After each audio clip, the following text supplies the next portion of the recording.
तो क्या तुमने कभी सोचा है कि अगर तुम कभी मल्टीवर्स के किसी ऐसे पॉकेट यूनिवर्स में मौजूद टाउन में फंस जाओ जहाँ पर सारे साइंटिस्ट या फिर इंजीनियर मौजूद हैं, लेकिन वहाँ रहने वाले हर एक इंसान के अपने अलग टुकड़े हैं जिसके लिए वो अलग अलग डिवाइस बनाते हैं जिससे वो टाइम ट्रेवल, बॉडी स्वैपिंग और टाइम मैनिपुलेशन जैसी सुपरनैचुरल साइ-फाई एक्सपीरियंसेस को फेस करते हैं। तो अब अपने टाइम मशीन की कुर्सी की पेटी को बांध लो और चलो मेरे साथ इस पॉकेट यूनिवर्स में जहाँ शायद आपको आपके जैसा भी कोई कैरेक्टर मिल जाए। और अगर आप लोगों को आपके जैसा कोई कैरेक्टर कहानी में मिलता है तो कमेंट सेक्शन में इस बारे में जरूर बताना, ताकि आपके कमेंट के जरिए हम लोग आपकी शख्सियत को जान सकें। और वैसे ये टाउन सच में काफी ज्यादा एडवांस था, जहाँ पर एक ही रूल था कि पढ़ाई करो और बढ़ो, क्योंकि अगर तुम अच्छे से पढ़ाई करते हो तो तुम्हें द लूप नाम की टाउन की सबसे बड़ी कंपनी में जॉब मिल जाएगी, जहाँ पर साइंटिस्ट आए दिन नए और एडवांस एक्सपेरिमेंट करते रहते थे। इवन कंपनी में एडवांस चीजें इतनी ज्यादा हो गई थी कि कभी कभार कंपनी के पुराने बेस्ट एक्सपेरिमेंट को भी कबाड़ की तरह इधर उधर फेंक दिया जाता था। खैर अभी लॉरेट नाम की लड़की अपने स्कूल से अपना टेस्ट देकर अपने घर पर वापस जाती है, जहाँ पर उसकी माँ एल्मा किसी आदमी से बहसबाजी कर रही थी। असल में एल्मा द लूप की ही एक बहुत ही अच्छी साइंटिस्ट थी, लेकिन कुछ समय पहले उसने डार्क कोड नाम के एक बहुत ही खतरनाक एलिमेंट को द लूप से चुरा लिया था, ताकि वो उस पर एक्सपेरिमेंट करके अपनी किसी थ्योरी को प्रूव कर सके। पर वो आदमी उसको समझाता है कि डार्क कोड सच में काफी ज्यादा खतरनाक है और एल्मा और लॉरेट दोनों को ही उससे काफी खतरा हो सकता है। इसीलिए वो एल्मा से अगले दिन तक डार्क कोड को वापस करने को कहता है और वहाँ से चला जाता है। एल्मा असल में टाइम ट्रेवल के ऊपर काम कर रही थी और उसको पता था कि डार्क कोड में ब्लैक होल की एनर्जी मौजूद है, जिसकी मदद से ही वो अपने एक्सपेरिमेंट को आगे बढ़ाना चाहती थी और अपने काम में ही वो पूरा दिन लगी रहती थी, जिसकी वजह से लॉरेट को अपने सारे काम खुद करने पड़ते थे और एल्मा उसके साथ ज्यादा समय नहीं बिताती थी। लेकिन लॉरेट एल्मा को काफी ज्यादा प्यार करती थी और उसके दिमाग में एल्मा के साथ समय बिताने का एक ही रास्ता था कि वो बड़ी होकर खुद भी द लूप में एक बहुत ही बेहतरीन साइंटिस्ट बने और एल्मा के साथ उसके प्रोजेक्ट पर ही काम करे। एल्मा को लॉरेट की सोच काफी पसंद आती है और खाना खाते हुए उससे थोड़ी देर बात करने के बाद वो वापस से अपने काम में लग जाती है। आगे जब रात के समय पर लॉरेट गाना चलाकर अपने रूम में डांस कर रही थी, तभी अचानक से लाइट चली जाती है और नीचे से उसको अजीब सी आवाजें आने लगती हैं। फिर नीचे जाकर उसको पता चलता है कि एल्मा के डार्क कोड के ऊपर एक्सपेरिमेंट करते हुए अचानक से उसमें से काफी ज्यादा एनर्जी निकलने लग गई थी, जिससे वहाँ पर मौजूद खिड़की भी टूट जाती है। उसको देखकर लॉरेट डरते हुए वापस से अपने रूम में चली जाती है और सुबह तक बाहर ही नहीं निकलती। लेकिन रात में भी उसको सपने में डार्क कोड ही नजर आता है। फिर इसके बाद सुबह आँख खुलने पर वो सबसे पहले तो अपने लिए ब्रेकफास्ट बनाती है और बाद में एल्मा के रूम के बाहर भी चाय का थर्मस रखकर वो तुरंत ही कचरे के डब्बे को घसीटती हुई अपने स्कूल में जाने लगती है, जहाँ पर जाकर उसे पता चलता है कि कल वाले टेस्ट में उसको काफी ज्यादा अच्छे नंबर मिले थे और टाउन का रूल था कि किसी भी बच्चे के अगर अच्छे नंबर आते हैं तो वो मार्कशीट को दिखाकर टूर करने के लिए द लूप में जा सकता था। इसीलिए लॉरेट खुश होकर तुरंत ही एल्मा से मिलने के लिए द लूप कंपनी में जाने लगती है, मगर वहाँ जाकर उसको पता चलता है कि आज एल्मा काम पर आई ही नहीं थी। ये सच में काफी ज्यादा अजीब बात होती है। इसीलिए लॉरेट अभी थोड़ा सा परेशान होते हुए अपने घर पर वापस चली जाती है, लेकिन घर के पास पहुँचते ही उसकी आंखें एकदम फटी की फटी रह गई थी, क्योंकि अचानक से उसका पूरा का पूरा घर ही गायब हो चुका था। उसके प्लॉट एरिया के बीच में डार्क कोड का वही हिस्सा पड़ा हुआ था जिसको उसकी माँ द लूप कंपनी से चुरा लाई थी। तब लॉरेट डरते हुए उस हिस्से को उठाती है और अपनी माँ को ढूंढना चालू कर देती है। तब उसको पास में अपनी ही उम्र का एक छोटा बच्चा कोल दिखाई देता है, जो कि द लूप के ही एक कबाड़ पड़े रोबोट की तरफ बर्फ फेंक रहा था। और उससे बात करते हुए लॉरेट उसको अपनी माँ के बारे में और अपने बारे में सब कुछ बताती है। ये सुनकर कोल उसको तुरंत ही अपनी माँ के पास लेकर जाने लगता है, क्योंकि वैसे तो वो एल्मा के बारे में कुछ भी नहीं जानता था, पर क्योंकि उसकी माँ भी द लूप में ही एक साइंटिस्ट थी तो शायद वो उसकी मदद कर सकती थी। लेकिन वो भी काम में हमेशा बिजी होने की वजह से कोल और उसके बड़े भाई याकूब के ऊपर बिल्कुल भी ध्यान नहीं देती थी। इसीलिए कोल बस अपना गुस्सा उतारने के लिए उस रोबोट के ऊपर बर्फ फेंक रहा था। खैर अभी के लिए जब कोल लॉरेट को मिलवाने के लिए अपनी माँ के पास जाता है तो उस समय पर भी उसकी माँ काम में बिजी होने की वजह से उसको डांट कर वहाँ से भगा देती है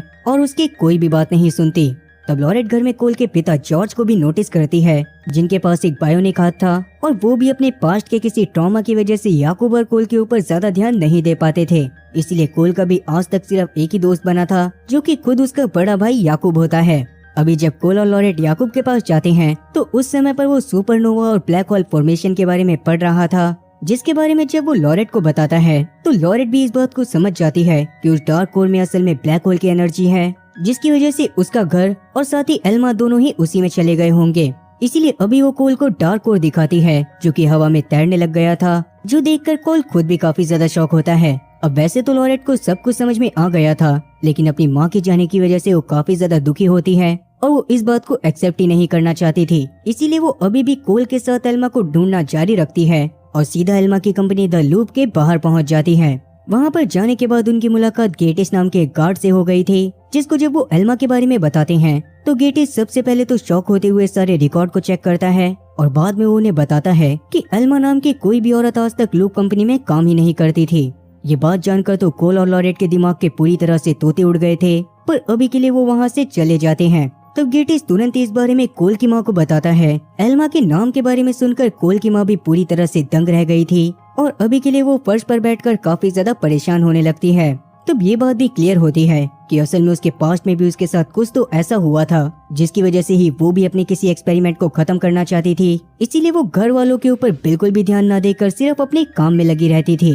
वहीं कोल और लॉरेट दोनों ही अपनी अपनी मॉम के बारे में बात कर रहे होते हैं और क्योंकि उन दोनों में से किसी की भी मॉम उन्हें टाइम नहीं दिया करती थी, इसीलिए वो बहुत ज्यादा दुखी होते हैं। और तब लॉरेट कोल को हक करते हुए डिसाइड करती है कि बड़े होकर जब उसके बच्चे होंगे तो वो किसी भी हालत में अपने बच्चों का साथ कभी नहीं छोड़ेगी और उनका बहुत ज्यादा ध्यान रखेगी। खैर अभी उसका माइंड डाइवर्ट करने के लिए कोल उसको वापस से अपने घर में ले जाता है, जहाँ पर अभी के लिए कोल की मॉम मौजूद नहीं थी। इसीलिए वो लॉरेट का सामान देखने के लिए उसके रूम में चली जाती है। लेकिन पास में रखे एक बॉक्स को खोलने पर लॉरेट के तो पूरी तरह से होश उड़ गए थे, क्योंकि कोल की मॉम के सामान में एक पुराना टेस्ट पेपर रखा हुआ था जो कि असल में लॉरेट का ही टेस्ट पेपर होता है। और ये असल में वही टेस्ट पेपर था जो कि आज सुबह उसको उसके स्कूल से मिला था। तब वो कंफर्म करने के लिए तुरंत ही कोल से जाकर उसकी माँ का नाम पूछती है और सच में कोल की माँ का नाम लॉरेट ही था। ये सुनकर तो लॉरेट के पैरों तले जमीन में खिसक गई थी और उसको समझ में आ गया था कि असल में वो अपनी टाइम लाइन में है ही नहीं। उस डार्क कोर को छूने के बाद वो टाइम ट्रेवल करके फ्यूचर में आ गई थी और कोल असल में उसका ही बेटा है। अब क्योंकि दोनों लॉरेट एक ही थी, इसीलिए छोटी वाली लॉरेट को ये बात समझ में आ जाती है कि उसको बड़ी वाली लॉरेट कहाँ पर मिलेगी। इसीलिए वो तुरंत ही उसके पास उससे मिलने के लिए जाती है, जहाँ पर सबसे पहले तो वो दोनों एक दूसरे की नाक को टच करते हैं और उन दोनों की नाक पर सेम जगह पर नोज ब्रिज होने की वजह से उन्हें ये बात कंफर्म हो जाती है कि वो दोनों असल में एक ही हैं। फिर छोटी लॉरेट को बड़ी लॉरेट से एल्मा के बारे में पूछने पर पता चलता है कि एल्मा के गायब होने के बाद से वो कभी वापस ही नहीं आई थी। इसीलिए बड़े होकर लॉरेट ने भी उसके ही एक्सपेरिमेंट के ऊपर काम करना चालू कर दिया ताकि वो किसी तरह से पास्ट को चेंज करके एल्मा को अपने पास ही रख सके। तो बड़ी लॉरेट की सारी बातों को सुनने के बाद छोटी लॉरेट समझ गई थी कि कहीं ना कहीं अब एल्मा को बचाना बिल्कुल भी पॉसिबल नहीं है। इसीलिए वो थोड़ी देर सोचने के बाद बड़ी लॉरेट को समझाती है कि अब उसको अपने पास्ट को भूलकर अपनी प्रेजेंट लाइफ पर ध्यान देना होगा, क्योंकि अगर वो ऐसा नहीं करेगी तो उसके बेटे याकूब और कोल दोनों की ही लाइफ बिल्कुल उसकी तरह बिना माँ बाप के जाएगी। बड़ी लॉरेट भी तब ये सारी बातें समझ जाती है और असल में ये सारी चीजें उसके बचपन में उसको भी किसी और बड़ी लॉरेट ने समझाई थी, मगर अपनी टाइमलाइन में वापस जाने के बाद जब वो सुबह सोकर उठी तो उसे लगा कि उसने ये सारी चीजें बस सपने में देखी हैं। इस बात के लिए भी वो छोटी लॉरेट को वार्न करती है और साथ ही उसे बताती है कि वापस जाने के बाद वो पढ़ लिख कर एक बहुत ही अच्छी साइंटिस्ट बनी थी और उसको द लूप के मालिक गस के बेटे जॉर्ज से प्यार हो गया था, जिसके बाद उन दोनों ने शादी कर ली और उनकी लाइफ में याकूब और कोल आए। ये सारी बातें सुनकर छोटी लॉरेट को भी काफी ज्यादा अच्छा लगता है, पर क्योंकि उसके वापस जाने का समय आ चुका था इसीलिए बड़ी लॉरेट उसको अपने साथ द लूप के सेंटर में लेकर जाती है, जहाँ पर काफी सारे डार्क कोर से एक स्पेयर को बनाया गया था। उसका एक हिस्सा अभी के लिए छोटी लॉरेट के पास होता है, जिसको उस स्पेयर के साथ मिलाते ही वो स्पेयर पूरी तरह से कंप्लीट हो जाता है और उसको टच करते ही छोटी लॉरेट वापस से अपनी टाइमलाइन में पहुंच जाती है। उसके जाने के बाद बड़ी लॉरेट भी काफी ज्यादा इमोशनल होते हुए सबसे पहले तो अपने घर में जाकर कोल को हक करती है, जिससे कोल को भी बहुत ज्यादा अच्छा लगता है। लॉरेट ने अब अपनी फैमिली के ऊपर अच्छे से ध्यान देना चालू कर दिया था और वो चाहती थी कि याकूब भी द लूप का ही एक साइंटिस्ट बने, लेकिन याकूब को तो स्केचिंग करना पसंद था और वो एक आर्टिस्ट बनना चाहता था। पर उसके काफी ज्यादा समझाने के बावजूद भी लॉरेट और जॉर्ज उसको साइंटिस्ट बनने के लिए फोर्स करते रहते हैं, जिस वजह से याकूब भी काफी ज्यादा परेशान होने लगता है, क्योंकि वो वैसे भी काफी ज्यादा इंट्रोवर्ट था और स्कूल में भी बस उसका एक डैनी नाम का दोस्त था। याकूब को अपनी क्लास की मिया नाम की एक लड़की काफी ज्यादा पसंद होती है, मगर याकूब के अंदर इतनी ज्यादा हिम्मत नहीं थी कि वो मिया के पास जाकर अपने प्यार का इजहार कर सके। वहीं डैनी पूरी तरह से उसका उल्टा था, क्योंकि बेशक से वो पढ़ाई में इतना ज्यादा अच्छा नहीं था, मगर उसके एक्सट्रोवर्ट नेचर की वजह से क्लास की काफी सारी लड़कियां उसको बहुत ज्यादा पसंद करती थी। खैर एक दिन गिटार की प्रैक्टिस करते हुए जब याकूब और डैनी आपस में बातें कर रहे होते हैं तो उस समय पर याकूब को ये बात पता चलती है कि डैनी को द लूप में जॉब मिल गई थी और वो जल्दी ही उसको ज्वाइन भी करने वाला था। ये बात सुनकर याकूब वैसे तो डैनी के लिए काफी ज्यादा खुश था, लेकिन उसको कहीं न कहीं डैनी से जेलसी भी हो रही थी, इसीलिए वो अपने घर पर जाकर मिया की ड्राइंग बनाने लगता है। तब कोल भी उससे बात करने की कोशिश करता है, मगर फ्रस्ट्रेशन की वजह से वो अभी उससे सही से बात नहीं करता। खैर अब इसकी अगली सुबह जब डैनी एक्स्ट्रा पैसे कमाने के लिए एक दीवार को पेंट कर रहा था, तब याकूब सबसे पहले तो उसके पास गांजा पीने के लिए आता है। और जब डैनी को उसके खराब मूड के बारे में पता चलता है तो उसका मूड सही करने के लिए उसको जंगल की तरफ ले जाता है, जहाँ पर जाकर वो इधर उधर घूमते हुए काफी ज्यादा एंजॉय करते हैं। मगर तभी अचानक से पास में उन्हें एक रोबोट दिखाई देता है, जिससे थोड़ा ही दूर एक अजीब तरह का पॉट भी पड़ा हुआ था, जिसको देखकर वो लोग समझ गए थे कि लूप वालों के लिए अब उस मशीन की भी कोई भी वैल्यू नहीं होगी। इसीलिए उन लोगों ने भी इस मशीन को बाहर फेंक दिया। तब गांजे के नशे में भंड याकूब तुरंत ही उस पॉट के अंदर चला जाता है, लेकिन उसके तुरंत बाद ही वो बेहोश हो गया था। और जब उसको होश आता है तो उस समय पर वो डैनी की बॉडी में था, और डैनी भी ना जाने कैसे पर वो याकूब के शरीर में चला गया था, जिससे वो समझ जाते हैं कि वो पॉड असल में एक तरह का सोल स्वैपिंग डिवाइस है। इसीलिए जल्दी से वो डरते हुए वापस से अपनी बॉडी को एक्सचेंज करते हैं और इस बारे में बातें करने लगते हैं। मगर डैनी अभी के लिए अपनी लाइफ को जी जी कर पूरी तरह से बोर हो चुका था और वो अपनी लाइफ में कुछ तूफानी करना चाहता था। इसीलिए वो याकूब से बात करके किसी तरह से उसको कन्विंस करता है कि वो बिना किसी को भी बताए एक दिन के लिए एक दूसरे की जिंदगी जिएंगे, जिस पर पहले तो याकूब ने मना कर दिया था, मगर बाद में वो मान जाता है। इसीलिए एक बार वापस से वो दोनों अपनी सोल्स को स्वैप करके वापस से शहर में चले जाते हैं, जहाँ पर रास्ते में उन दोनों को गस भी मिलता है, लेकिन गस को भी उन दोनों के ऊपर बिल्कुल शक नहीं होता। इसीलिए तब दोनों खुशी खुशी एक दूसरे के काम पर जाने लग गए थे, जहाँ याकूब तो डैनी की बॉडी पर वापस से पेंट करने में लग गया था और वहीं डैनी याकूब के शरीर में याकूब के घर पर चला गया था। तब पेंट करते समय अचानक से याकूब के पास डैनी की गर्लफ्रेंड आती है, जो कि उसको डैनी समझकर उसके साथ इंटीमेट होना चाहती थी, जो देखकर वर्जिन होने की वजह से पहले तो याकूब थोड़ा सा शर्माता है, लेकिन रोमांटिक लाइफ को एक्सपीरियंस करने के लिए वो भी डैनी की गर्लफ्रेंड के साथ शुरू हो जाता है। इसके बाद उसको बहुत ज्यादा अच्छा लग रहा था और उसको डैनी की लाइफ बिंदास लग रही थी। कहीं ना कहीं अब उसके घर वाले भी उसको रोज ताने नहीं सुनाने वाले थे, इसीलिए वो तुरंत ही डैनी के घर पर जाकर वहाँ पर शावर लेता है। लेकिन अगले ही पल से उसे डैनी की प्रॉब्लम्स के बारे में समझ आने लगता है। असल में डैनी काफी ज्यादा गरीब फैमिली से था और उसकी फैमिली में उसकी एक छोटी बहन थी, जो कि सुन और बोल नहीं सकती थी। तो वो याकूब को डैनी समझकर उसके पास आकर उससे बात करने की कोशिश करती है, लेकिन साइन लैंग्वेज न आने की वजह से याकूब उससे बात नहीं कर पाता। साथ ही तब उसको डैनी की माँ से बात करके ये बात भी पता चलती है कि असल में डैनी को द लूप में कोई भी जॉब नहीं मिली थी और उसने बस सबके सामने कूल बनने के लिए वो झूठ बोला था। डैनी की माँ भी डैनी को काम करने के लिए बार बार फोर्स करती रहती थी, ताकि उन लोगों के घर के हालात पूरी तरह से सही हो सके, लेकिन डैनी उनकी बात को बिल्कुल नहीं सुनता था। अब आगे जब याकूब डैनी के रूम में जाता है तो वहाँ पर उसको डैनी की पेट एक स्पाइडर मिलती है, जिससे डरते हुए वो तुरंत ही उसको उठाकर उसके पेट हाउस में डाल देता है। फिर रात के समय में सोते वक्त उसको अपने घर के सपने आते हैं, जिनको देखकर जब वो उठता है तो उसे नीचे से डैनी और उसके मम्मी पापा की बहसबाजी करने की आवाज आती है, क्योंकि वो डैनी के फ्यूचर को लेकर काफी ज्यादा परेशान थे, मगर डैनी उनकी बात को बिल्कुल भी नहीं सुनता था। खैर सुबह सुबह डैनी के पिता डैनी के रूम में आकर याकूब को उठाते हैं और उसके तैयार होने के बाद उसको अपनी पुरानी गाड़ी में स्कूल छोड़ने जाने लगते हैं। लेकिन वहीं डैनी को याकूब की लाइफ में जाने के बाद काफी ज्यादा अच्छा लग रहा था और वो पूरी तरह से उसकी लाइफ को एंजॉय कर रहा था। इसीलिए वो याकूब से एक दिन और इसी तरह से रहने को बोलता है, जिस पर ना चाहते हुए भी याकूब मान जाता है। मगर आज जब वो वापस से डैनी के काम को करने के लिए गया था, तब उस समय पर डैनी उसको उसकी बॉडी में मिया को किस करते हुए दिखाई देता है, जो देखने के बाद याकूब को काफी ज्यादा गुस्सा आया था। इसी वजह से वो थोड़ी देर बाद डैनी से मिलने के लिए अपने घर पर पहुंच जाता है, जहां पर जॉर्ज से मिलने पर वो उसको पापा बोलने वाला था, लेकिन जैसे तैसे वो खुद को संभाल कर ऊपर डैनी के पास जाता है और उससे वापस से सोल स्वैप करने को बोलता है। लेकिन डैनी तो इसके लिए साफ मना कर देता है, क्योंकि याकूब की लाइफ में हर तरह की फैसिलिटी मौजूद थी और साथ ही वो याकूब के दादा गस की मदद से द लूप में बहुत आराम से जॉब भी पा सकता था, जिसके बाद उसको छोटी मोटी जॉब करने की कोई भी जरूरत नहीं थी और वो अपनी जिंदगी को बहुत आराम से काट सकता था। ये बात सुनकर याकूब गुस्से में उसको मारने की कोशिश करता है, मगर तभी वहाँ पर जॉर्ज आ जाता है, जिसको सोल स्वैपिंग के बारे में कुछ भी नहीं पता था और उसको लग रहा था कि शायद डैनी उसके बेटे याकूब को मार रहा है। इसीलिए तब वो गुस्से में डैनी के शरीर में मौजूद याकूब को वहाँ से भगा देता है और याकूब को इससे बहुत ज्यादा बुरा लगता है। अब याकूब को लगने लग गया था कि अगर वो वापस से उस सोल स्वैपिंग डिवाइस में जाएगा तो उसकी सोल वापस से उसकी बॉडी में चली जाएगी। इसलिए वो जंगल में मौजूद उस खराब पड़े रोबोट को ढूंढता है और थोड़ी ही दूर पर मौजूद उस पॉड के अंदर चला जाता है, मगर उसकी सोच के अकॉर्डिंग कुछ भी नहीं होता। और रात के समय में जब डैनी याकूब के कमरे में बैठकर पढ़ाई कर रहा था, तो उस समय पर जॉर्ज उसके पास आकर उसे बताता है कि डैनी गांव से गायब हो गया है।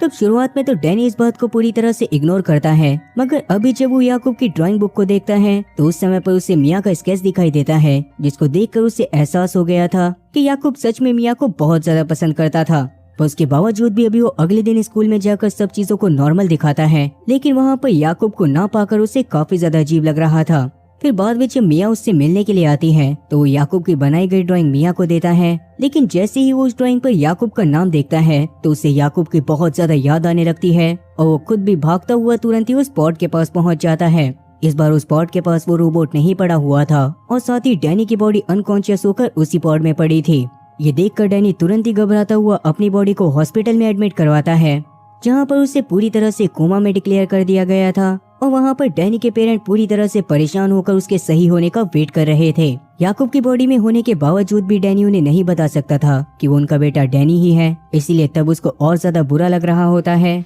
और इसके बाद जैसे ही वो बाहर जाता है वैसे ही डैनी की गर्लफ्रेंड वहाँ पर आकर उसको हक करते हुए और जोर जोर से रोने लगती है, जिससे कहीं ना कहीं डैनी को ये बात समझ आ गई थी कि उसकी गर्लफ्रेंड उससे बहुत ज्यादा प्यार करती थी और ऐसा प्यार उसको कहीं पर भी बिल्कुल नहीं मिलेगा। तब परेशान होते हुए वो तुरंत ही वापस से उस पॉट के पास जाता है, लेकिन तब तक वहाँ पर लोब कंपनी वालों ने काफी सारे इंजीनियर को भेजकर उस मशीन को पूरी तरह से बर्बाद करवा दिया था, जो देखकर तो डैनी के पूरी तरह से होश उड़ जाते हैं। तब वो सबसे पहले अपने घर में जाकर अपनी बहन से मिलता है, जो कि खुद भी उसके भाई डैनी के लिए काफी ज्यादा परेशान थी। और तब डैनी उसको याकूब की बॉडी से ही साइन लैंग्वेज में समझाता है कि वो हमेशा उसके पास ही रहेगा। इसके बाद वो अपने बाथरूम में जाकर अपना मुंह धोता है। उसको ये बात समझ आ गई थी कि किसी की भी लाइफ चुरा कर वो खुद कभी शांति से बिल्कुल नहीं जी सकता। अब रात के समय में जब वो याकूब के घर जाकर लॉरेट और जॉर्ज से बात करता है तो उस समय पर भी लॉरेट उसको याकूब समझकर ही द लूप में काम करने के लिए समझा रही थी, जिस पर डैनी तो एक बार में मान गया था। लेकिन रात में उसको याकूब के लिए बहुत ज्यादा बुरा लग रहा था और तभी उसको बाहर से कुछ अजीब सी आवाजें आती हैं। नीचे आने पर वो बाहर उसी रोबोट को खड़ा हुआ देखता है, जो कि उस पॉट के पास पड़ा हुआ था। और उसको देखकर कहीं ना कहीं डैनी को ये बात समझ आ जाती है कि असल में सोल स्वैप करने के लिए उस पॉट के पास आना जरूरी था। और क्योंकि उस समय पर जब याकूब गुस्से में डैनी की बॉडी को लेकर उस पॉड में घुसा तो उस समय पर वो रोबोट ही वहाँ पर मौजूद था, जिसके साथ ही अब उसकी सोल स्वैप हो गई थी और याकूब हमेशा के लिए एक रोबोट के शरीर में फंस चुका था। तब रोबोट के शरीर को लेकर याकूब भी उदास होते हुए वहाँ से चला जाता है और डैनी को उसके लिए और ज्यादा बुरा लगने लगता है। वहीं याकूब के अजीब बिहेवियर की वजह से कोल को अब बिल्कुल भी अच्छा नहीं लगता था, इसीलिए वो अपना ज्यादा से ज्यादा समय अपने ग्रैंडफादर रस के साथ बिताया करता था। और अभी जब उसकी एक दिन रस के घर पर आंख खुलती है तो अपने पास में रखे जार के अंदर कुछ पैसों को नोटिस करता है, जिनको उसने तुरंत ले लिया था। इसके बाद वो रस के साथ जाकर थोड़ी देर के लिए गार्डनिंग करता है और वहाँ पर से अपने घर पर चला जाता है। इसके बाद रस जब अपनी वाइफ के पास जाता है तब जाकर वो उसको बताता है कि असल में कोल ने काफी सारे फायर फ्लाइज को पकड़कर उस जार के अंदर बंद कर दिया था और साथ ही उनमें होल भी नहीं करे थे, जिस वजह से जल्दी ही वो सारे के सारे फायर फ्लाइज मारे गए। और ताकि सुबह उठकर कोल को बुरा न लगे इसीलिए रस ने रात के समय में ही हर एक फायर फ्लाई की जगह पर उसमें एक कॉइन डाल दिया। खैर अब रस वहाँ पर से जब अपनी कंपनी में जाता है तो वहाँ पर जाने के बाद वो अपनी वाइफ के जवानी के दिनों को याद करने लग गया था। पर तभी अचानक से डॉक्टर से उसको पता चलता है कि उसकी तबीयत असल में काफी ज्यादा खराब है और उसके पास जीने के लिए ज्यादा समय नहीं बचा है। इस बात ने उसको पूरी तरह से तोड़ दिया था और वो जानता था कि ये बात जानने के बाद कोल को सच में बहुत ज्यादा बुरा लगेगा। इसीलिए इस बात को समझाने के लिए वो कोल को अपने साथ एक बहुत ही बड़े स्पेयर के पास लेकर जाता है, जो कि अंदर से पूरी तरह से खोखला था और द लूप कंपनी ने ही उसको भी एक कबाड़ समझकर काफी समय पहले बाहर फेंक दिया था। उस डिवाइस की मदद से असल में जाना जा सकता था कि कौन इंसान कितना ज्यादा जिएगा। इसीलिए जैसे ही कोल उसके अंदर बोलना चालू करता है वैसे ही उसे अपनी 6 तरह की आवाज सुनाई देती है और अगर उन सारी वॉइस में कोई फर्क था तो वो था सिर्फ एज का। इसका मतलब कि कोल भी अपनी लाइफ को बहुत अच्छे से जीने वाला था, मगर अभी जब रस उस डिवाइस में बोलता है तो उसकी आवाज के अलावा वहाँ पर कोई भी आवाज नहीं आती, जिससे अब कोल को भी रस के इंटेंशन समझ में आ गए थे और वो काफी ज्यादा गुस्से में अपने घर पर चला गया था। घर पर भी सब लोग रस की मौत के बारे में जानने के बाद काफी ज्यादा परेशान होते हैं और उन्हें लग रहा था कि शायद रस के पास उसकी कंपनी के अंदर कोई ना कोई ऐसी टेक्नोलॉजी तो जरूर होगी जिसकी मदद से वो अपनी उम्र को बढ़ा सके। रस के पास ऐसी कोई भी टेक्नोलॉजी नहीं होती, इसीलिए वो सभी लोगों से उसकी डेथ को एक्सेप्ट करने को बोलता है और साथ ही उसने मरने से पहले लॉरेट को उसकी कंपनी का मालिक बना दिया था, क्योंकि लॉरेट असल में काफी ज्यादा समझदार थी और रस की नजर में सिर्फ वही थी जो कि उसके बाद कंपनी को अच्छे से चला सकती है। पर साथ ही वो उसको समझाता भी है कि उसने अपनी लाइफ में ज्यादातर समय अपने काम को दिया था, जिस वजह से वो अपनी फैमिली को कभी भी समय नहीं दे पाया। और अब जब वो अपनी फैमिली को समय देना चाहता था तब तक बहुत ज्यादा देर हो चुकी थी। इसलिए वो लॉरेट से उसकी फैमिली को फर्स्ट प्रायोरिटी पर रखने को बोलता है और वहाँ पर से वापस से कोल के पास चला जाता है। वो उसको अंधेरे के समय में एक स्ट्रीट लाइट के पास लेकर जाता है। वहाँ पर जाने के बाद वो उसको समझाता है कि अंधेरे के अंदर भी रोशनी हमेशा चमकती रहती है, इसीलिए उसको अपने आप को इस लायक बनाना पड़ेगा कि उसके अंदर कोई भी नेगेटिविटी मौजूद ना रह जाए और बाद में वो पॉजिटिव चीजों के साथ जहाँ पर भी जाए वहाँ पर वो किसी लाइट की तरह चमके। कोल को भी कहीं ना कहीं ये बात समझ आ गई थी, मगर अभी भी उसको रस के लिए काफी ज्यादा बुरा लग रहा होता है। अब उसी रात रस की तबीयत काफी ज्यादा खराब हो जाती है और उसको हॉस्पिटल में एडमिट करना पड़ता है, जहाँ पर धीरे धीरे अब उसकी याददाश्त भी जाने लग गई थी, जो देखकर कोल को और ज्यादा बुरा लगता है। लेकिन याकूब को इन सब चीजों को इतना ज्यादा बुरा नहीं लग रहा था, क्योंकि उसके शरीर में असल में डैनी था। इसीलिए वो कोल को बार बार शांत करवाने की कोशिश करने लगता है। मगर कोल के हिसाब से द लूप कंपनी में कोई ना कोई रास्ता जरूर होता जिसकी मदद से रस को बचाया जा सकता था। इसीलिए वो याकूब के साथ किसी तरह से उस कंपनी के अंदर घुस जाता है और सीधा उसी डार्क कोड के पास जाने लगता है, जिसकी मदद से छोटी वाली लॉरेट उसकी टाइमलाइन में आ गई थी। लेकिन उस समय पर बड़ी वाली लॉरेट खुद उसके पास आकर उसे समझाती है कि वो बेशक से कुछ भी कर ले पर वो टाइम को चेंज नहीं कर सकता। इसीलिए फाइनली कोल भी रस की मौत को एक्सेप्ट कर लेता है और रस की मौत हो जाने के बाद उसके फ्यूनरल के टाइम तक वो खुद भी काफी ज्यादा मैच्योर हो गया था। क्योंकि कहीं ना कहीं ये बात सच्चाई है कि जब हम लोग अपनी लाइफ में किसी को खो देते हैं तो उसके बाद एक मैच्योरिटी हमारे में अपने आप आ जाती है। अब इसके कुछ दिनों बाद वो रस को याद करते हुए वापस से उसी हॉलो स्फीयर के पास जाता है, जिसके अंदर जैसे ही उसने बोलना चालू करा था वैसे ही उसको उसके सामने फ्यूचर के सारे विजन्स आने लग गए थे कि वो अपनी लाइफ को किस तरह से जिएगा, जो देखकर उसको काफी ज्यादा अच्छा लगता है। और अब उसको ये बात भी समझ आ जाती है कि द लूप कंपनी सच में लोगों की फैंटेसीज को हकीकत में कन्वर्ट करती थी। वेल अभी के लिए कोल अपने घर पर जाकर अपने पिता के पुराने सामान को देखने लगता है और तब उसमें उसको एक स्टन रॉड मिलती है। उसको देखकर वो उसका यूज करने ही लगा था कि तभी अचानक से जॉर्ज ने वहां पर आकर उससे वो स्टन रॉड ले ली थी और उसको वहां से भेजने के बाद वो उस पल के बारे में सोचने लग गया था जब एक समय पर वो उसी स्टन रॉड के साथ एक बहुत ही खतरनाक आइलैंड पर फंस गया था। उस समय असल में जॉर्ज के सिर्फ 2 दोस्त थे जिन्होंने उसको शहर के पास मौजूद आइलैंड में एक मॉन्स्टर के होने के बारे में बताया था, जिसके बारे में पूरे शहर वाले बातें करते रहते थे। खैर शुरू में तो जॉर्ज को उनकी बातों पर भरोसा नहीं होता, लेकिन एक दिन वो एक डिवाइस को बनाकर आइलैंड से आ रहे सिग्नल को सुनता है तो सच में वहाँ पर किसी मॉन्स्टर के चिल्लाने की आवाज आ रही थी, जिससे जॉर्ज और उसके दोस्तों के मन में क्यूरियोसिटी काफी ज्यादा बढ़ जाती है और वो तीनों अगले ही दिन एक बोट की मदद से उस आइलैंड पर पहुँच जाते हैं। वहाँ पर जाकर जॉर्ज नीचे उतरकर वहाँ पर लगे वार्निंग साइंस को देख ही रहा था कि तभी अचानक से उसके दोनों दोस्त उसको प्रैंक करने के लिए उसी आइलैंड पर छोड़कर वहाँ से चले गए थे, जिससे जॉर्ज सच में काफी ज्यादा डर जाता है और पानी के अंदर जाकर उन्हें बुलाने की कोशिश करता है। लेकिन पानी के अंदर उस समय पर एक समुद्री सांप मौजूद था जिसने उसके लेफ्ट आर्म में काट लिया था और क्योंकि जॉर्ज के पास अभी वापस जाने के लिए कोई भी रास्ता नहीं था, इसीलिए वो अपनी उसी स्टन रॉड को लेकर जंगल के बीच में चला जाता है, जहाँ पर उसको इंसानों के रहन सहन की तरह की काफी सारी चीजें दिखाई देती हैं। साथ ही वहाँ के पेड़ों पर काफी बड़े बड़े पंजों के भी निशान थे, जिन्हें देखकर जॉर्ज को काफी ज्यादा डर लग रहा था। पर उसके बावजूद अभी वो जैसे तैसे हिम्मत करके आगे बढ़ता रहता है, मगर उतने में ही वहाँ पर तूफान आने लग गया था, जिस वजह से जॉर्ज को पास में मौजूद एक पेड़ के ट्रंक के नीचे छुपना पड़ता है। साथ ही अब उसको उस मॉन्स्टर की भी आवाजें आने लग गई थी, जो कि शायद उसके पास में ही घूम रहा था। मगर जॉर्ज उस समय पर बस जैसे तैसे शांत रहकर उसी पेड़ के नीचे चुपचाप पड़ा रहता है और उसी दौरान उसकी आंख भी लग जाती है। तो उसको सपने में अपने रूम में काफी सारी चींटियां दिखाई देती हैं, जिन्हें देखकर वो काफी ज्यादा शौक था। मगर उठने पर उसको पता चलता है कि अभी भी वो उसी जंगल में मौजूद है और उसके घाव के ऊपर काफी सारी चींटियां चढ़ जाने से उसके अंदर से पस निकलने लग गई थी। ये देखकर वो तुरंत ही जल्दी से पास में जल रही आग के पास जाता है और एक गरम नाइफ से अपने घाव को जलाकर उसकी इन्फेक्शन को फैलने से रोकने की कोशिश करने लगता है। पर उतने में ही वहाँ पर वो मॉन्स्टर आ गया था, जो देखने में काफी ज्यादा खतरनाक था और उसने बहुत ज्यादा हाईटेक सूट पहना था। वो मॉन्स्टर जैसे ही जॉर्ज को देखता है वैसे ही वो उसके ऊपर अटैक करने की कोशिश करता है, मगर जॉर्ज भी तब उसके ऊपर अपनी स्टन रॉड से हमला कर देता है, जिसके बाद वो जैसे तैसे भागकर वापस से किनारे पर आ गया था, जहाँ पर पानी में कदम रखते ही वो बेहोश हो जाता है। पर किस्मत से उसके दोनों दोस्त तब तक वहाँ पर आ गए थे और जॉर्ज को बचा लिया गया था। लेकिन हाथ में इन्फेक्शन फैलने की वजह से हॉस्पिटल जाने पर उसके लेफ्ट आर्म को काटना पड़ता है, जिसकी वजह से उसकी माँ काफी ज्यादा परेशान थी। साथ ही जॉर्ज को भी खुद के ऊपर काफी ज्यादा गुस्सा आ रहा था, इसीलिए वो अपने उन दोनों दोस्तों से बात करना भी बंद कर देता है और बाद में उसको एक नॉर्मल लाइफ देने के लिए रस उसके लिए कंपनी की मदद से एक बायोनिक आर्म बनवा देता है। अब वैसे तो रस भी उस समय पर अपने काम में काफी ज्यादा बिजी रहता था, मगर उस आइलैंड के मॉन्स्टर के बारे में उसे कुछ ना कुछ तो बहुत ही खास पता होता है। इसीलिए वो जॉर्ज के पास जाकर उसे उस मॉन्स्टर के बारे में किसी को कुछ भी बताने से साफ मना कर देता है। जॉर्ज भी तब इस पर मान गया था, पर क्योंकि अब उसकी लाइफ पूरी तरह से नॉर्मल हो गई थी, इसलिए वो अपनी लाइफ को बहुत अच्छे से जीता है और बड़े होने पर उसकी शादी लॉरेट से हो जाती है। लेकिन अभी भी उसको कभी कभी उस आइलैंड के सपने आया करते थे, जो कि उसके लिए एक ट्रॉमा बन चुके थे। ऐसे में उसको काफी ज्यादा डर लगा करता था और वो रस से जानना भी चाहता था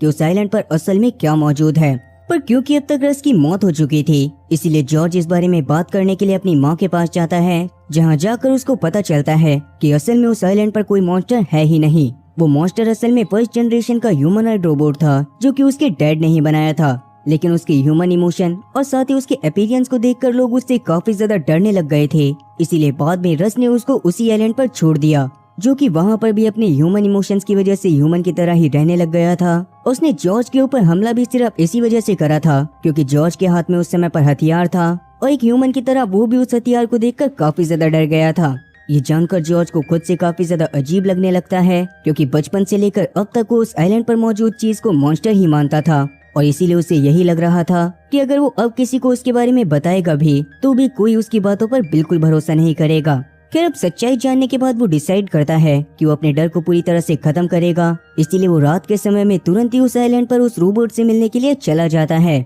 जहाँ पर अभी भी वो रोबोट मौजूद था, बस उसके कपड़े पूरी तरह से फट चुके थे। साथ ही जॉर्ज के करे गए अटैक की वजह से उसका लेफ्ट आर्म भी पूरी तरह से डिसेबल हो चुका था। इसीलिए जैसे ही वो जॉर्ज को देखता है तो सबसे पहले तो वो उसके ऊपर अटैक करने की कोशिश करता है, लेकिन जॉर्ज ने भी तब अपने बायोनिक आर्म को नीचे गिरा दिया था, जो देखकर वो रोबोट भी समझ जाता है कि जॉर्ज ने भी उस इंसिडेंट में अपने हाथ को खो दिया था और अब ह्यूमन इमोशन होने की वजह से उसे भी जॉर्ज के लिए काफी ज्यादा बुरा लगता है और वो वहीं पर रुक जाता है। और क्योंकि जॉर्ज भी अब अपने ट्रॉमा से पूरी तरह से वापस आ गया था, इसीलिए घर पर जाकर वो बहुत ज्यादा खुश होता है। लेकिन वहीं डैनी के पिता एड डैनी की हालत की वजह से काफी ज्यादा परेशान थे, क्योंकि उनके हिसाब से तो उनका असली बेटा डैनी ही कोमा में था और असली डैनी अभी तक भी हिम्मत नहीं जुटा पाया था कि वो अपने डैड को सच्चाई बता सके। हॉस्पिटल के बिल्स भी अब धीरे धीरे बढ़ने लगे थे, जिससे एड को और ज्यादा दिक्कत आने लगती है। साथ ही अब उसकी बीवी और उसके बीच में आर्ग्यूमेंट होना भी चालू हो गई थी। एवं उसकी बेटी के गूंगे बहरे होने की वजह से कुछ बच्चे उसको स्कूल में काफी ज्यादा परेशान लगते थे, जिस सब का ही दोषी एड खुद को मानता था, क्योंकि उसके हिसाब से अपनी फैमिली को प्रोटेक्ट करना उसका ही काम था। इस बारे में जैसे ही डैनी को पता चलता है तो वो रोज जाकर अपनी बहन से बात करने लगता है, मगर वो रात में छुप कर जाता था। इसीलिए एड को अब कहीं ना कहीं लगने लग गया था कि उनके घर के ऊपर चोरों की नजर है, जिस बारे में वो पुलिस में भी कंप्लेन करता है, लेकिन रिश्वत के पैसे ना खिला पाने की वजह से उसकी कोई भी सुनवाई नहीं होती। इसीलिए तब कुछ सोचते हुए वो सबसे पहले अपने बॉस से कुछ पैसे एडवांस मांगता है और बाद में वो अपनी फैमिली की प्रोटेक्शन के लिए घर में एक बहुत ही बड़ा रोबोट लेकर आता है, जिसको वो अपनी बॉडी से सिंक करके उसे किसी भी तरह से मूव करवा सकता था, जिसकी मदद से ही उसने रात में जाकर अपने घर के बाहर पहरा देना चालू कर दिया था। और एक दिन जब रात के समय में डैनी उनके गराज में अपनी बहन के पुराने खिलौने रख कर जाता है जो बच्चों ने उससे छीन लिए थे, तब अपने खिलौनों को लेने के लिए उसकी बहन भी गराज की तरफ जाती है, लेकिन इस बारे में एड को कोई भी अंदाजा नहीं था और तब उसको लगता है कि शायद घर में चोर आ गए हैं। इसीलिए वो अपने रोबोट की मदद से गैराज के गेट पर बहुत जोर से मुक्का मारता है, जिससे उसकी बेटी की जान जाते जाते बचती है। एड की बीवी एड की इस हरकत की वजह से काफी ज्यादा डर गई थी, जिस वजह से उन दोनों के बीच में एक बहुत ही खतरनाक आर्ग्यूमेंट होने लगता है। मगर उसी समय घर की लाइट चली गई थी और चेक करने पर पता चला था कि घर की वायरिंग पुरानी होने की वजह से उन्हें बदलवाने की जरूरत है। इसीलिए एड की बीवी एड से उस रोबोट को बेचकर घर की वायरिंग को सही कराने को बोलती है, लेकिन एड रोबोट को बेचना नहीं चाहता था। इसीलिए एड की बीवी को और ज्यादा गुस्सा आ जाता है और वो अगले ही दिन अपनी बेटी को लेकर अपने मायके में चली जाती है। डैनी को भी इस बारे में पता चल गया था, जिससे वो बहुत ज्यादा परेशान होता है, क्योंकि ये सब बस उसकी सेल्फिशनेस की वजह से हुआ था, क्योंकि उसके पेरेंट अभी भी उस बेजान शरीर को अपना बेटा समझ रहे थे, जिसको सही करने की उम्मीद में ही उन्होंने अपने सारे पैसे गवा दिए थे। पर क्योंकि अब कुछ भी नहीं हो सकता था, इसलिए डैनी भी घुट घुट कर इसी गिल्ट के साथ अपनी लाइफ को जीता रहता है। इसके थोड़े समय बाद थोड़ी सी मेहनत कर फाइनली उसको द लूप में भी जॉब मिल गई थी, मगर अब उसके 18 साल से ऊपर होने की वजह से उसके घर वालों ने भी उसे इंडिपेंडेंट बनने के लिए बाहर भेज दिया था। इस बात से कोल और ज्यादा परेशान रहने लगता है, क्योंकि अभी कुछ समय पहले ही उसने रस को खो दिया था और अभी उसके साथ उसका भाई याकूब भी मौजूद नहीं था। इवन अभी के लिए जब वो डैनी को याकूब समझकर उसे कॉल करने की कोशिश करता था या फिर अपने पास मिलने के लिए बुलाता था, तो हर बार डैनी काम का बहाना बनाकर उसे मना कर देता था। जिस कारण कोल का मूड और ज्यादा खराब रहने लगता है और ये बात उसकी टीचर को समझ आ जाती है। तो वो कोल से सारी बातों को पूछने के बाद उसे एक बुक सजेस्ट करती है ताकि उसके अंदर और ज्यादा मैच्योरिटी आ सके। और तब कोल भी उस बुक को लेकर अपने घर पर पढ़ने लग गया था। तब उस समय पर लॉरेट भी उसके पास आकर उसको समझाती है कि बच्चों के बड़े होने पर उन्हें इंडिपेंडेंट बनाने के लिए उन्हें घर से बाहर भेजना पड़ता है और इसी वजह से याकूब को भी बाहर करा गया था। इवन बड़े होकर खुद कोल को भी बाहर जाना पड़ेगा ताकि वो इंडिपेंडेंट होकर समझ सके कि एक फैमिली को असल में किस तरह से पाला जाता है। तब कोल भी इस बात को समझ गया था और अब जैसे ही लॉरेट उसके पास वो बुक देखती है तो वो काफी ज्यादा खुश होती है, क्योंकि असल में बचपन के टाइम पर उसने भी उस बुक को पढ़ा हुआ था और उस बुक के बोरोवर कार्ड पर उसका नाम भी था। खैर अब अगले दिन तक कोल को वापस से याकूब की काफी ज्यादा याद आने लग गई थी, इसीलिए अब वो सीधा डैनी के फ्लैट के बाहर जाकर उसे बुलाने लगता है और डैनी को भी उस समय पर अपनी गर्लफ्रेंड के साथ का एक कार्यक्रम कैंसिल कर कोल से बात करनी पड़ती है। उससे बात करते हुए फाइनली डैनी ने उसके सामने सारी सच्चाई बता दी थी, जो जानकर कोल को बहुत ज्यादा बुरा लग रहा था और साथ ही उसे डैनी के ऊपर बहुत ज्यादा गुस्सा भी आता है। तब डैनी उससे माफी मांगते हुए उसको उस रोबोट की फोटो देता है जिसके अंदर अभी याकूब की सोल थी और उसको देखकर कोल को समझ आ गया था कि वो रोबोट काफी बार उसको ध्यान से क्यों देखा करता था, क्योंकि असल में वो याकूब ही था जिसको भी उसकी बहुत ज्यादा याद आ रही थी। अब ये बात समझ आते ही तुरंत ही कोल इस बारे में लॉरेट को बताने के लिए कंपनी की तरफ जाता है, जहाँ जाकर उसको पता चलता है कि लॉरेट अभी किसी काम की वजह से दूसरे शहर में गई थी। मगर अब कोल याकूब से मिलने का वेट नहीं करना चाहता था, इसलिए वो तुरंत ही याकूब वाले रोबोट को ढूंढने के लिए जंगल में चला जाता है, जहाँ पर थोड़ी ही देर में उसको वो रोबोट मिल भी गया था। उसको देखते ही कोल ने उसको तुरंत हक कर लिया था, जिससे अब याकूब को भी समझ आ जाता है कि कोल को अब सारी सच्चाई पता है। इसीलिए अब वो दोनों ही एक दूसरे के साथ गेम खेलते हुए बहुत अच्छे से एंजॉय करते हैं। पर क्योंकि रोबोट का शरीर होने की वजह से याकूब बोल नहीं सकता था, इसीलिए वो अपने हाथों की मदद से जवाब दे रहा था। और क्योंकि अब कोल के पास याकूब को सही करने की सिर्फ उसकी मॉम ही उम्मीद थी, इसीलिए वो याकूब के साथ जंगल के रास्ते सिटी की तरफ जाने लगता है, जहाँ पर रास्ते में उन लोगों को एक जमी हुई नदी भी दिखाई देती है, जो देखकर वो काफी ज्यादा शॉक थे। पर अभी के लिए वो उसके ऊपर ज्यादा ध्यान ना देकर उसको क्रॉस करते हुए वहाँ से चले जाते हैं। पर अब उनको चलते चलते बहुत देर हो चुकी थी और अभी तक भी शहर नहीं आया था, इसीलिए कोल तब सोने के लिए थोड़ी देर जमीन पर ही लेट जाता है और याकूब भी उसकी प्रोटेक्शन करने के लिए उसके आसपास नजर रखने लगता है। फिर इसके बाद कोल की आंख खुलने पर वो वापस से याकूब के साथ शहर की तरफ बढ़ना चालू कर चुका था। पर रास्ते में उन लोगों को एक वाइल्ड रोबोट दिखाई देता है, जिसने कोल को देखते ही उसके ऊपर अटैक कर दिया था। लेकिन कोल को बचाने के लिए याकूब उस रोबोट से लड़ाई करने लगता है और फिर थोड़ी ही देर में अपनी मशीन पावर और साथ ही इंसानी दिमाग की बदौलत याकूब ने उस रोबोट को हरा दिया था। जिसके बाद अब वो दोनों एक बार वापस से आगे बढ़ने लग गए थे, लेकिन कोल ने अभी नोटिस नहीं करा था कि याकूब का एक पैर सही से काम नहीं कर रहा होता। इस बारे में उसको तब पता चलता है जब रास्ते में उनके सामने एक पेड़ आ जाता है और शुरू में याकूब अपना पैर उठाकर उस पेड़ को पार नहीं कर पा रहा होता। लेकिन याकूब जब उसको जबरदस्ती क्रॉस करने की कोशिश करता है तो उस समय पर उसके दो हिस्से हो जाते हैं और इस बार फाइनली उसकी सच में पूरी तरह से डेथ हो गई थी। ये देखकर वैसे तो कोल काफी ज्यादा रोया था, लेकिन अभी एज अ मैच्योर चाइल्ड वो याकूब के फेवरेट पाइन कॉन्स को इकट्ठा करके उसकी बॉडी के चारों तरफ रख देता है ताकि वो उसको श्रद्धांजलि दे सके। और क्योंकि अब बिना याकूब के शहर में जाने का कोई भी मतलब नहीं था, इसीलिए वापस से वो अपने टाउन में आने लग गया था, जहाँ पर थोड़ी देर चलने के बाद उसे वो पहले वाली जमी हुई नदी भी मिल गई थी। लेकिन अभी के टाइम पर सबसे ज्यादा शॉकिंग बात ये थी कि अभी नदी का वाटर अच्छे से फ्लो कर रहा था। तब कोल उसमें अपनी बॉल को डालता है तो उसकी बॉल आगे जाकर वापस से पीछे वाले रास्ते से आ जाती है, जैसे कि वो नदी खुद भी किसी लूप में फंसी हुई हो।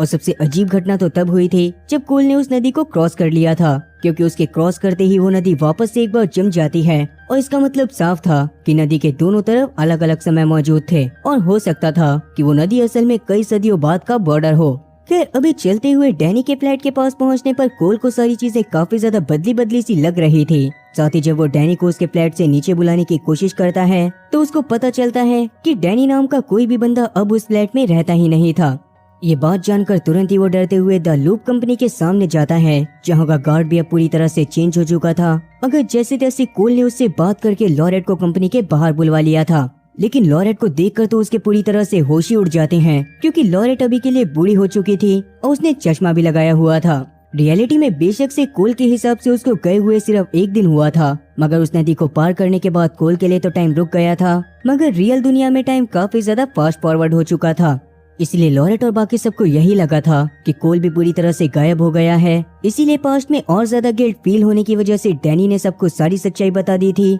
जिसके बाद उन लोगों ने याकूब के रोबोटिक शरीर को भी किसी तरह से ढूंढकर श्रद्धांजलि दे दी थी। मगर काफी ज्यादा ढूंढने के बावजूद भी कोल उनको नहीं मिला था। फिर उसके कुछ समय बाद बीमारी की वजह से कोल की दादी की भी डेथ हो गई थी, जिसके कुछ समय बाद जॉर्ज भी चल बसा। ये सब जानने के बाद कोल को सच में काफी ज्यादा बुरा लगता है, क्योंकि इतने समय से लॉरेट को अकेला रहना पड़ रहा था और उसमें सच में काफी ज्यादा बदलाव आ गया था। पर जैसा कि उसने अपने परिवार से वादा करा था कि वो अपने परिवार का साथ अब हमेशा देगी, तो उसने एंड टाइम तक सबका साथ दिया और कहीं न कहीं उसको कोल के वापस लौटने की पूरी तरह से उम्मीद थी। इन सालों में बेशक से वो तो बूढ़ी हो गई थी, मगर कोल आज भी उसके लिए पहले की तरह ही काफी ज्यादा मासूम था। इसीलिए वो तुरंत ही उसको हक कर अपने साथ अपने घर पर ले जाती है। फिर थोड़ी ही देर में वहाँ पर एक आदमी अपनी बेटी के साथ आता है, जो कि असल में कोल से ही मिलने आया था। वो आदमी असल में कोई और नहीं बल्कि डैनी था, जिसकी बेटी अब कोल से बड़ी थी और अभी कोल से बात करते हुए वो उससे बहुत ज्यादा हिम्मत करके याकूब के बारे में पूछता है, जिस पर कोल ने उसको बता दिया था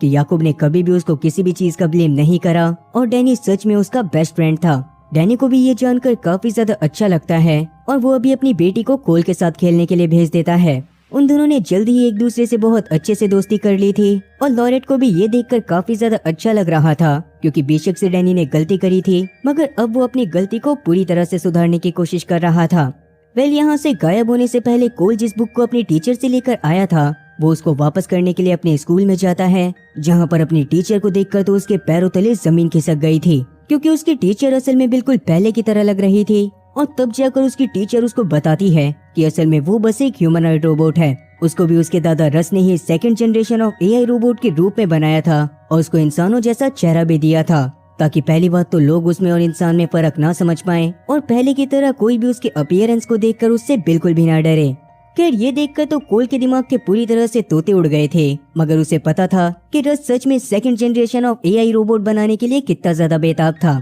इसीलिए उसे रस की क्रिएशन के लिए बहुत ज्यादा अच्छा भी लगता है और बाद में वो अपने घर पर जाकर अपनी माँ के साथ कुछ फोटो खींचने लगता है, क्योंकि एक समय पर उसकी दादी ने उसको समझाया था कि अगर उसे कोई मूवमेंट अच्छा लगता है तो उस समय पर उसे उस मूवमेंट को कैप्चर कर लेना चाहिए। और इसी बात को सोचते हुए वो तुरंत ही एक बड़े से टावर पर अपना कैमरा लेकर जाता है, जिसके ऊपर जाने पर वहाँ से उसको अपने सामने अपना फ्यूचर अच्छे से दिखाई दे रहा था। असल में वो टावर भी एक तरह का डिवाइस ही था, जिसकी मदद से कोई भी इंसान अपने फ्यूचर को देख सकता है। और कोल अभी अपने सामने अपनी बीवी और अपने बच्चों को देखता है, जिनके साथ वो बहुत ही खुशी खुशी अपने घर में आया था। ये देखकर उसे समझ आ गया था कि अगर वो अपनी लाइफ को अपने हिसाब से जिएगा तो फ्यूचर में वो पक्का बहुत ज्यादा खुश रहेगा। यही सोचते हुए वो उन लोगों की फोटो खींचता है और इसी के साथ ये कहानी भी यहीं पर खत्म होती है। बाकी आप लोगों को कौन से कैरेक्टर की आदत आपके जैसी लगी, इसके बारे में भी जरूर कमेंट करना, क्योंकि वैसे तो मैं आपको पर्सनली नहीं जानता, मगर आपके कमेंट के जरिए मैं आपकी आदतों के बारे में जान जाऊंगा। उम्मीद है कि एक्सप्लेनेशन पसंद आई होगी,